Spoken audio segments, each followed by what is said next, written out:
Friend Shabbat Shalom, Chag Sameach. Now I know people are wondering what.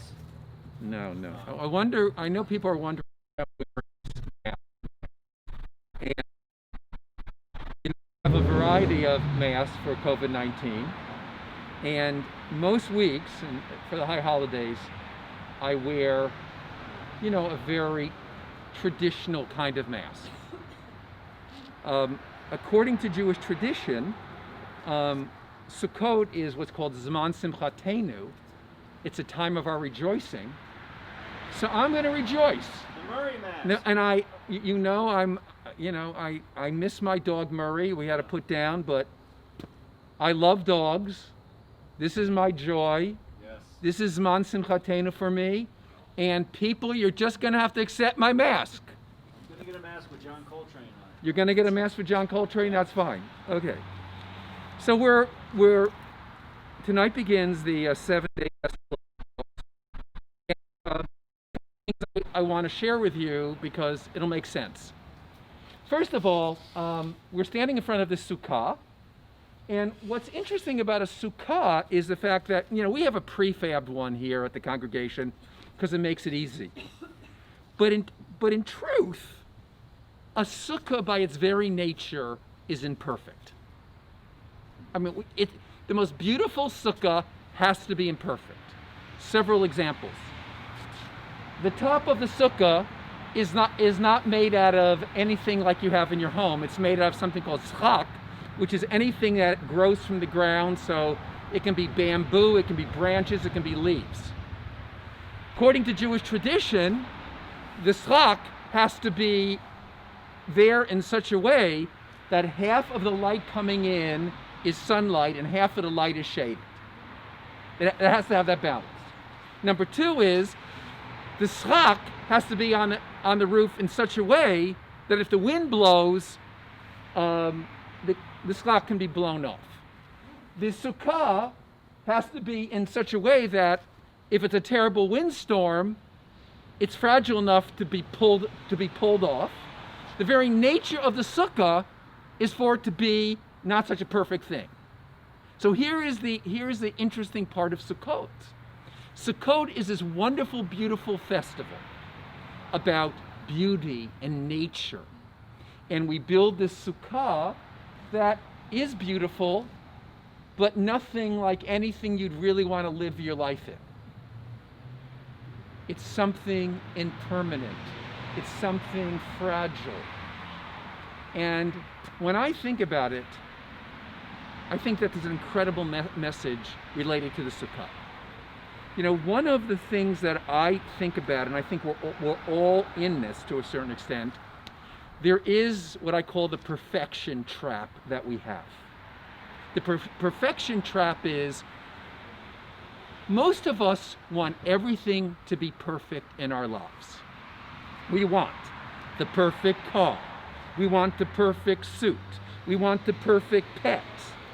We raise our children. They have to get the perfect grades and have the perfect resume so they go to the perfect college, so they can have the perfect career, and then they can have the perfect life.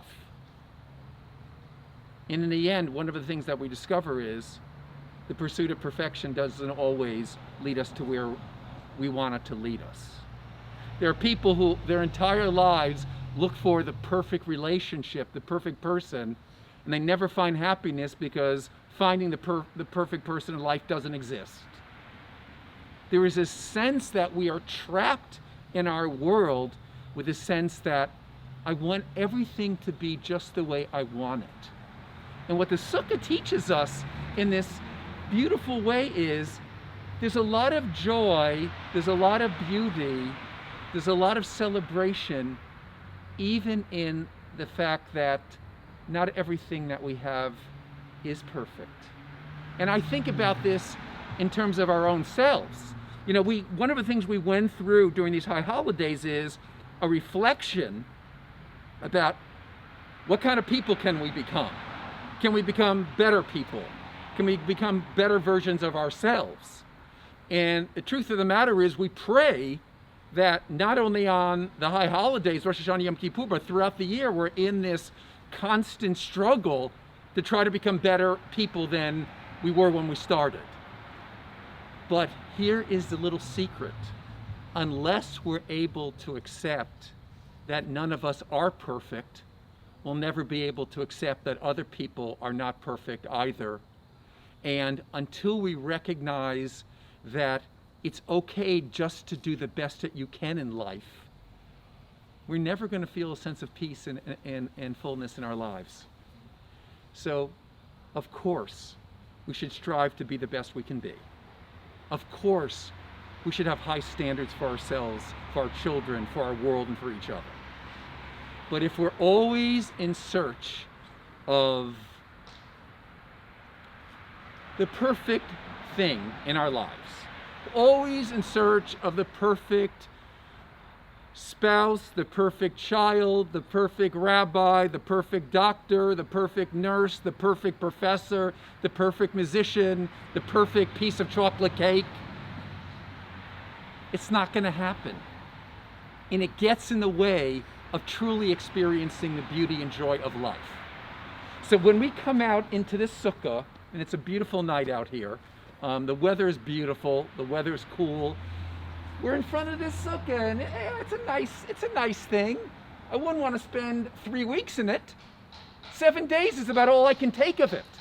But look how much joy we can have sitting and standing in front of this sukkah. Eventually we'll go into the sukkah, and just living our life in the imperfection of nature, but also in the glory of nature as well. So my message to all of us on this Shabbat and evening of Sukkot, let's strive to be the best we can be, but we don't have to be perfect, and our pursuit of perfection can lead us in a very negative and bad direction. Let's accept how life is for ourselves. Let's find meaning in what we have, and in that way, I believe, we can find a sense of celebration. So indeed, Sukkot can be a Zaman Simchatenu, a time of our rejoicing. So let's continue with the